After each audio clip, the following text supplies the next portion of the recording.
బంతి పువ్వు చెప్పింది బంగారు రంగును నేనని. గులాబీ పువ్వు చెప్పింది పువ్వుల రాణిని నేనని. చందమామ చెప్పింది వెన్నెల రాజును నేనని. కోతి పిల్ల చెప్పింది అల్లరి చేష్టలు నావేనని. మామిడి పండు చెప్పింది పండ్లకు రాజును నేనేనని. సింహం నాతో చెప్పింది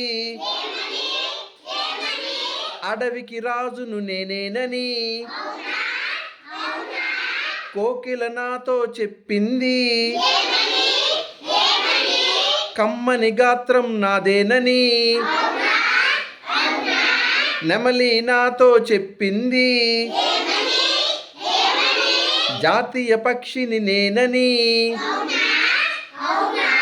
సెల్ ఫోన్ నాతో చెప్పింది మనిషి నాతో బానిసని. Thank you.